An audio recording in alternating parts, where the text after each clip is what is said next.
வணக்கம். செல்வகுமாரின் அதிகாலை வானிலை ஆய்வறிக்கை. அதிகாரப்பூர்வ வானிலை அறிக்கைக்கு இந்திய வானிலை ஆராய்ச்சித்துறை அறிக்கையை பார்க்கவும். 2026 பிப்ரவரி 16 திங்கட்கிழமை அதிகாலை நிலவர வானிலை பதிவு. வானிலை அமைப்பு: வங்கக்கடலின் தெற்கு மத்திய பகுதி முதல் நிலநடுக்கோட்டு இந்திய பெருங்கடல் வரை உருவாகி இருக்கக்கூடிய காற்றழுத்த தாழ்வு நிலை, தாழ்வு பகுதி என்று அறிவிக்கப்பட்டிருக்கலாம், காற்றழுத்த தாழ்வு பகுதி என்றே எடுத்துக்கொள்வோம். அந்த நிகழ்வு, அதாவது குறைந்த அழுத்த நிகழ்வு, நிலநடுக்கோட்டு இந்திய பெருங்கடலின் மத்திய பகுதி முதல், அதாவது தெற்கு மத்திய வங்கக்கடல் முதல் நிலநடுக்கோட்டு இந்திய பெருங்கடல் வரைக்கும் உள்ள பகுதியில இலங்கைக்கு தென்கிழக்கே நீடித்துக் கொண்டிருக்கிறது. இது மிக மெல்ல இலங்கையை நோக்கி நெருங்கினாலும் 18ஆம் தேதி மேலும் ஒரு நிகழ்வு சுமத்ரா தீவருகே வந்து ஒன்றிணைந்து வரக்கூடிய 20ஆம் தேதியிலிருந்து மழை பொழிவை தொடக்குவது உறுதி. அதில் எந்த மாற்றமும் இல்லை. ஆக இது பிப்ரவரி மாத இறுதி வானிலையை தலைகீடாக மாற்றும். அச்சப்பட தேவையில்லை. இதில் ஓடிக்கொண்டிருக்கக்கூடிய படங்கள் நான் சற்று வேகமாக வைத்திருக்கிறேன். காரணம், உங்களுடைய புரிதல் காரணமாக நீடித்த நேரம் அமர்ந்திருந்து பார்ப்பதற்கு உங்களிடம் பொறுமை, அமைதி இருக்காது என்பதன் காரணமாக எந்த இடம் வழியாக நகரும், இந்த இடம் வழியாக நகர்ந்தால் எப்படி அமையும், இந்த இடம் வழியாக நகர்ந்தால் எப்படி அமையும் என்று பல்வேறு கணிப்புகளின் மாதிரியாகத்தான் இணைத்துள்ளேன். இவையெல்லாம் இணைந்து இதில் சுழண்டு கொண்டிருக்கூடிய மாதிரிகளை நீங்கள் உள்வாங்கிக் கொள்ளுங்கள். ஆனால் வானிலை அறிக்கையை நான் சொல்வதை உள்வாங்கி திட்டமிட்டுக் கொள்ளுங்கள் என்றுதான் நம்ம சொல்லணும். பொதுவாக நம்முடைய வானிலை அறிக்கையை முன்பெல்லாம் கையால் வரையப்பட்ட வரைபடத்தை தான் அறிவிப்போம். அப்ப கையால் வரையப்பட்ட வரைபடம் உங்களுக்கு அந்த காற்றோட நேரடி ஓட்டம் என்பது நேரடியாக அது கற்பனைக்குள் வராது என்பதற்காக சில படங்களை இணைத்திருந்தாலும் அந்த படங்கள் படி நம்முடைய வானிலை அறிக்கை அமையாது என்பதையும் தெரியப்படுத்த விரும்புகிறேன். ஆனால் அதில் ஓரிரு படங்கள் நம்முடைய அறிக்கைக்கு ஒத்து வரும் என்பதையும் தெரியப்படுத்த விரும்புகிறேன். ஆகவே வரக்கூடிய இந்த பிப்ரவரி மாத இறுதி வார நிகழ்வு 20ஆம் தேதி, இறுதி வாரம்னு சொல்வதை விட அதற்கு முன்பே 20ஆம் தேதியிலிருந்து தொடங்கக்கூடிய இந்த மழை அமைப்பு இந்த மாத இறுதி நாள் 28ஆம் தேதி வரை தமிழ்நாட்டின் கரையை ஒட்டியே இருக்கும். இன்னும் சொல்ல போனால் மார்ச் 2ஆம் தேதி வரை தமிழ்நாட்டின் கரையை ஒட்டி இருக்க வாய்ப்பு இருக்கிறது. இதன் காரணமாக மழை பொழிவு வானிலை இருந்து கொண்டுதான் இருக்கும். இப்பொழுது அறிவிக்கப்படக்கூடிய வானிலை அமைப்பையும் மழை அமைப்பையும் நீங்கள் கேட்டால், ஒப்பிட்டு பார்த்தால் மழை எங்கே பொய்யும் என்பது உங்களுக்கு புரிய வரும். ஆக உறுதியாக டெல்டா மாவட்டங்களுக்கும் தென் மாவட்டங்களுக்கும் கண்டிப்பாக கனமழை இருக்கிறது. டெல்டா மாவட்டங்கள் மற்றும் தென் கடலோரம், தென் உள்பகுதி, தென் மாவட்ட மேற்கு தொடர்ச்சி மலையெல்லாம் கிட்டத்தட்ட உறுதி என்றுதான் நாம் அப்பொழுதே சொல்லிட்டே இருக்கோம். சற்று வடக்கே மத்திய உள் மாவட்டங்களுக்கும் கடலூர் வரைக்கும் உள்ள மாவட்டங்களுக்கும் உறுதிப்படுத்தி இருக்கிறேன். இன்னும் கர்நாடக எல்லையோர, ஆந்திர எல்லையோர மாவட்டங்களுக்கு அடுத்ததாக வரக்கூடிய நிகழ்வு ஒன்றிணைந்து அது வடக்கு நோக்கி நகர்ந்து கர்நாடகா பகுதிக்கும் தெற்காந்திர பகுதிக்கும் மழை பொழிவை கொடுக்கும் என்று தெரிவித்திருக்கிறேன். ஆக மழைப்பொழிவு தொடக்கம் டெல்டா தென்கடலோரம், மழைப்பொழிவு 20ஆம் தேதி தொடக்கம் டெல்டா தென்கடலோரம், பிறகு தென் மாவட்டங்களின் உள்பகுதி, தென் மாவட்டங்களின் மேற்கு தொடர்ச்சி மலைப்பகுதி, அப்படியே டெல்டா மத்திய பகுதி, அதாவது டெல்டாவிற்கு மேற்கே உள்ள உள் மத்திய பகுதி மற்றும் மேற்கு மாவட்டங்கள் என்று மழைப்பொழிவு முன்னேறும். கண்டிப்பாக அனைத்து மாவட்டங்களுக்கும் இது மழை பொழிவு கொடுத்தே தீரும் என்று நாம் அறிவித்திருக்கிறோம். அதற்கான வானிலை அமைப்பு என்னன்னு பார்த்தீங்கன்னா, ஒரே நாள்ல, நம்ம திரும்ப சொல்றதுல்லதான், ஒரே நாள்ல எல்லோருக்கும் கொடுத்துடாது. நிகழ்வு நகர்வின் பொறுத்து, அந்த நகர்வினால் ஏற்படக்கூடிய இரு காற்று இணைவை பொறுத்து, அது இல்லாம அதோட அமைவிடத்தை பொறுத்து மழை வானிலை அமையும். உதாரணத்திற்கு வரக்கூடிய நிகழ்வு இலங்கைக்கு தெற்கு புறமாக, இலங்கைக்கு தெற்கே இருக்கக்கூடிய நிலநடுக்கோட்டு இந்திய பெருங்கடல் நீராவி காற்றை சுழன்று ஈர்த்து கொண்டு இலங்கைக்கும் தமிழ்நாட்டின் டெல்டா மாவட்டங்கள் வரைக்கும் அந்த தெற்கு திசை நீராவி காற்றை கொண்டு வந்து ஏற்றும். அதே நேரத்தில் கிழக்கு திசையில் இருந்து அதாவது குளிர்காற்று வரும். கிழக்கு திசையிலிருந்து வரக்கூடிய குளிர்காற்று உயரழுத்தத்தில் இருந்து வரக்கூடிய காற்றும் மியான்மரில் இருந்து வரக்கூடிய காற்றும் அதே போல பசிபிக் பெருங்கடலிருந்து வரக்கூடிய கிழக்கு திசை காற்றும் ஒன்றிணைந்து தமிழ்நாட்டில் ஏறும். அப்பொழுது சென்னை உள்ளிட்ட பகுதிகளுக்கு வருவது உயரழுத்த குளிர்காற்றாக இருக்கும். அதற்கு தெற்கே இருப்பது கடலூர் உள்ளிட்ட மாவட்டங்களுக்கு கிழக்கு திசை காற்றாக இருக்கும். நன்றாக குளிர்விக்கும் காற்று கடலூருக்கு தெற்கே இணைந்து மழைப்பொழிவை கொடுக்கும். ஆனால் அதற்கு முன்பே கடலிலும் எதிர்த்து தடுத்து குளிர்வித்து கடலில் அதிக மழைப்பொழிவை கொடுக்கும் என்று சொல்லியும் இருக்கிறோம். கடலில் மழைப்பொழிவை கொடுத்தாலும் மிக மெல்ல முன்னேறி அந்த கனமழை பொழிவு தமிழ்நாட்டின் தரைப்பகுதிக்கும் டெல்டா மற்றும் தென் மாவட்டங்களிற்கும் மழைப்பொழிவை கொடுக்கும். திடீரென்று ஒரே நாள்ல எல்லா மாவட்டங்களுக்கும் கொடுத்து விடாது. செட்டிங் மாறி மாறி செட் ஆகி கொண்டே உங்கள் மாவட்டத்திற்கு மழைப்பொழிவை கொண்டு வரும். சற்று வடக்கு நோக்கி நகரும் பட்சத்தில் அது மன்னார் வளைகுடா மற்றும் இலங்கையில் ஏறினால் அது நேரடியாக சென்னை வரைக்கும் மழைப்பொழிவை கொடுக்கும். சற்று தென் மாவட்டங்களுக்கு உள்ளே அந்த குறைந்த அழுத்த பகுதி அமைந்து தெற்கு காற்றை தமிழ்நாட்டின் டெல்டா மாவட்டங்களுக்கும் வடகடலோர மாவட்டங்களுக்கும் கூடுதலாக குவிப்பதற்கும் வாய்ப்பு இருக்கிறது. அப்படி அமைந்தால் தென் மாவட்டங்களில் குறைந்த அழுத்த பகுதி அமைந்தால் தென் மாவட்டங்களுக்கு அந்த நேரத்தில் மட்டும் கொஞ்சம் இடைவெளி கொடுக்கும். மழை இல்லாத மாநிலை போலவும் மழை பொய்த்து விட்டு போனது போலவும் ஒரு அமைப்பை கொடுக்கும். அந்த நேரத்தில் டெல்டாவிற்கும் வடகடலோரத்திற்கும் மழைப்பொழிவை கொடுக்கும்.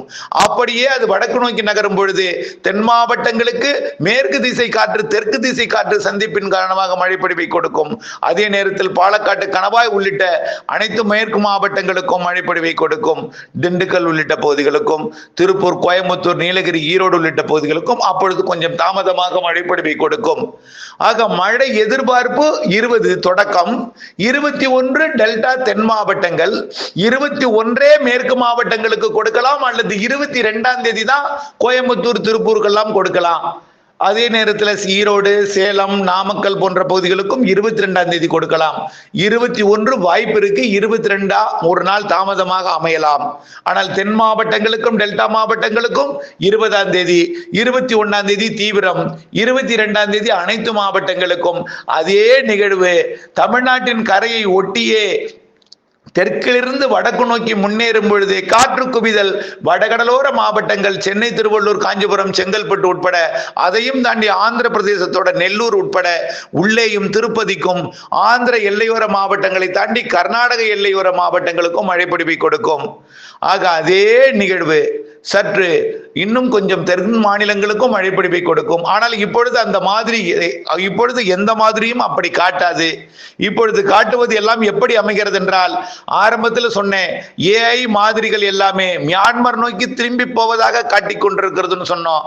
படிப்படியாக அது இலங்கை வந்து மியான்மர் நோக்கி திரும்புவதாக காட்டியது.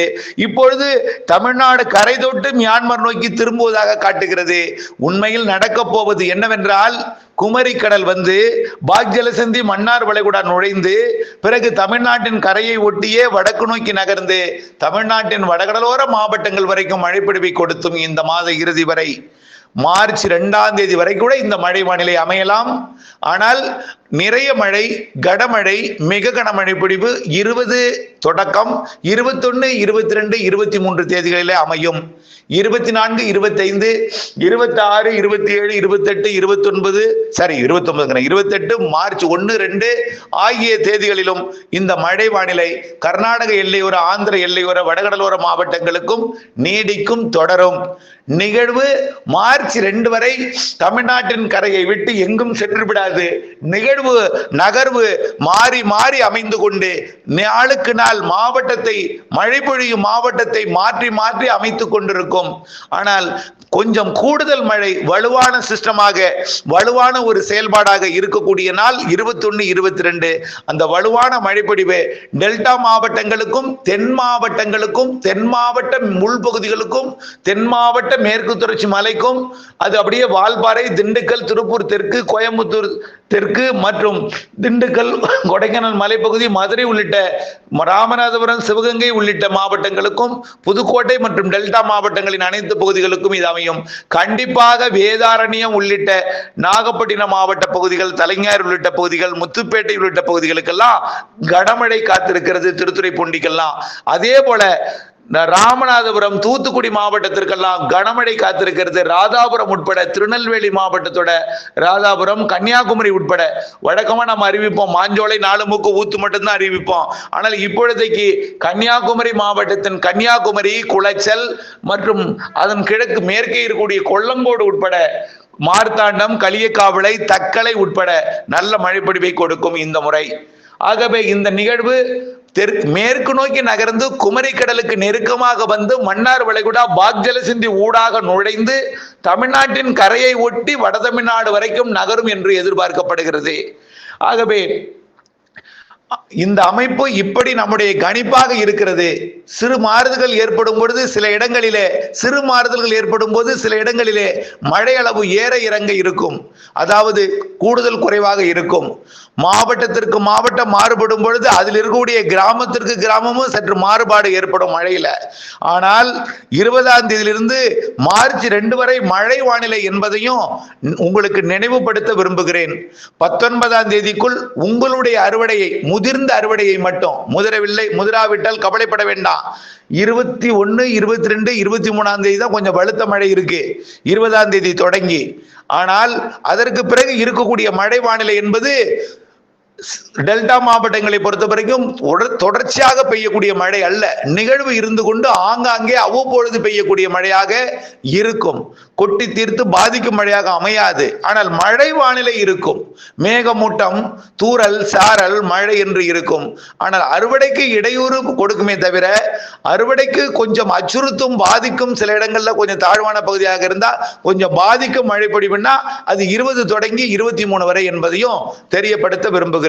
முதிர்ந்த நெல் தானியங்கள் இருந்தால் 19ஆம் தேதிக்குள் அறுவடை செய்து வைக்கோலை திரட்டி விடுங்கள். அதே போல தான் புகையிலையாக இருந்தாலும் அதே போல, அதாவது எடப்பாடி பகுதி புகையிலை 19க்குள் அதை வெட்டுவதை நிறுத்திவிட்டு காயப்படுவதெல்லாம் உலர்த்துவதையெல்லாம் மூடி பாதுகாத்திட வேண்டும். மக்காச்சோள அறுவடை குடிமங்கலம் போன்ற பகுதிகள் எல்லாம் பார்த்தீங்கன்னா மக்காச்சோள அறுவடையும் வரக்கூடிய 19, 20 வரைக்கும் கூட செய்யலாம். 21 தான் மேற்கே எதிர்பார்க்கப்படுகிறது. ஆனால் 22 தான் மேற்கே உறுதியாக தெரிகிறது. ஆகவே 20ஆம் தேதி வரை அறுவடை செய்யலாம் மேற்கு மாவட்டங்களுக்கு. தென் மாவட்டங்களுக்கு 20ஆம் தேதி வரை அறுவடை, 19க்குள் முடித்துக் கொள்ள வேண்டும். தென் மாவட்டங்களுக்கு 20ஆம் தேதி வரை, 20ஆம் தேதி மழை தொடக்கம் என்பதையும், டெல்டா தென் மாவட்டங்களுக்கு 20 மழை தொடக்கம், மேற்கே 21 எதிர்பார்க்கப்படுகிறது 22ஆம் தேதி. உள் மாவட்டங்கள் பிற மாவட்டங்களுக்கெல்லாம் 22லிருந்து அனைத்து மாவட்டங்களுக்கும் மேற்கு கர்நாடக எல்லையோரம் வரைக்கும் மழைப்பொழிவு எட்டி பிடிக்கும். ஆனால் கர்நாடக எல்லையோரம் அளவாக குறைவாக இருக்கும். ஏன்னா அவ்வளவு போய் கடல் நீரை கொண்டு வந்து கொட்டுவது, இடையில தடுப்பது, நீராவி வந்து உள்ள நுழைஞ்சதுன்னா சென்னையில கொட்டிட்டு தான் வறண்ட கொஞ்சம் குறைவா தான் உள்ள போகும். அதை முதல்ல புரிஞ்சுக்கிங்க. நேரடியா போய் அங்கே கொட்டி விடாது. அப்படிப்பட்ட வலுவான நிகழ்வு அங்கே கடந்து போனால்தான் கொட்டும். அங்கே கடந்து போற அளவுக்கு எந்த நிகழ்வும் இல்லை. கரையோரம் இருந்து கொண்டு நீராவியை அனுப்பும். ஆகவே கரையோரம் பெய்து விட்டுத்தான் உள்ளே கொஞ்சம் குறைவாக போய் தான் கொடுக்கும். அதையும் நினைவில் கொள்ளுங்கள். மழை இருக்கும், மழை வானிலை கொடுக்கும். ஆனால் அதிகம் எதிர்பார்த்து விடாதீர் தென்கனி கோட்டை, ஒசூர். ஆனால் தெற்கே வர வர, தென்கிழக்கே வர வர டெல்டா தென் மாவட்டங்கள், டெல்டா கடலோரம், தென் கடலோரம் மிக அதிகமாக இருக்கும். அதுலயும் தென் டெல்டாவின் கோடியக்கரை முனைக்கும் தூத்துக்குடி, ராமநாதபுரம் மாவட்ட கடலோர பகுதிகளுக்கு கண்டிப்பாக கூடுதல் மழை இருக்கும் என்பதை நினைவுபடுத்த விரும்புகிறேன். அச்சமோ பீதியோ வேண்டாம். அறுவடை விவசாயிகளுக்கான முன்னெச்சரிக்கை, முதிர்ந்த நெல் தானியங்களை அறுவடை செய்து பத்திரப்படுத்துவதற்கான ஆய்வறிக்கை என்பதை நீங்கள் எடுத்துக்கொள்ள வேண்டும். இணைந்தே இருங்கள் அப்டேட்ஸுடன். நன்றி.